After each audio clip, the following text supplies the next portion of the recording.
The thinking these days, when I talk to CMOs, a lot of CMOs, they take on a new position. Immediately, they'll pick up the phone or get on Teams or something, and they'll talk to customers, right? They'll talk to 15, 20 different customers. So they've got to learn, and it's outside of a sales environment, right? And so there's deep, deep learning that's there.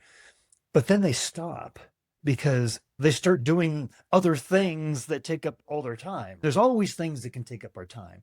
But what I'm hearing from you saying is, we need to keep doing that. It's something that we can't stop doing. It has to be something we continually do. It's super important. Like, exactly, you're right. Like, you can make the 15 calls or the 15 coffee conversations and get some data points, but the market moves on as well. People change, pressures, we know in the world we live in today, it's a moving feast to say the least. And so we need to have real-time understanding and feedback.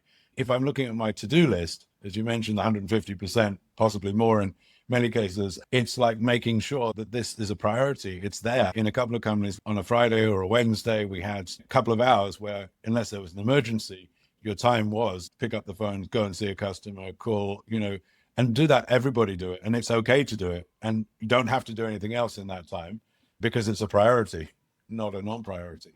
You're right, it can fizzle out, but it can't really fizzle out if you want to be successful. And so listening and talking is really important. Then maybe the other point there is, as I said earlier, like talking to the cold face. If you're an enterprise seller in a large B2B company, you can be doing your big deals, but go and work in customer support for a couple of days, see what people are hearing real time, have empathy for the guys who are receiving the calls and the guys who are making the calls or chats or whatever it is. That gives you an understanding, and that can impact the roadmap and the product and so on. It influences everything if you get it right. We've gone from AI to a lot of talking, but they work hand in hand and they work really effectively. I think we shouldn't forget the human touch because that's where trust is built.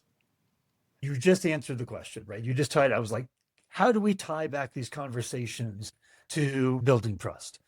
And these kind of conversations build huge trust, especially if those conversations aren't focused on you, it's focused on them.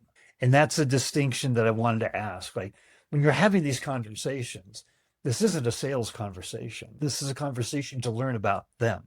And the other point I'd make the other way around, I was thinking about a couple of examples, was you're talking about your brand and you're talking long-term. Back when I was a graduate years ago, obviously I was talking to different companies, trying to get my first job and all that.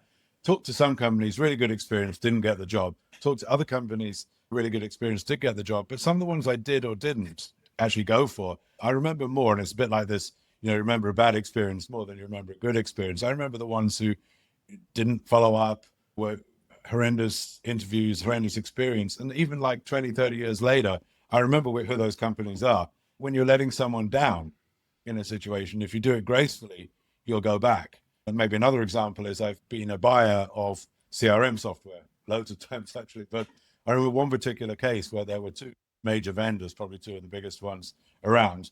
You can probably guess them, but I won't elaborate. Basically, one of them got the deal and one of them didn't. The one who didn't, there were reasons beyond, I liked them. They were great people, and I trusted both companies in that case. But the ones who I let down in that case, they handled it really gracefully. And as it happened, they handled it well. They said they understood, they listened, and they followed up, and we kept in touch. And then a few years later, there's 5 or 6 companies I've recommended to them. So they've actually done very well out of it because I believe that they handled it gracefully. Had another experience where they didn't handle it gracefully, and needless to say, haven't recommended them anymore because I didn't want my employers or my clients to be with someone I didn't trust in that. So that's part of the experience. It's to be thinking about that touch point now, that person you're dealing with, that 21-year-old, 22-year-old graduate, who are they going to be in a few years' time?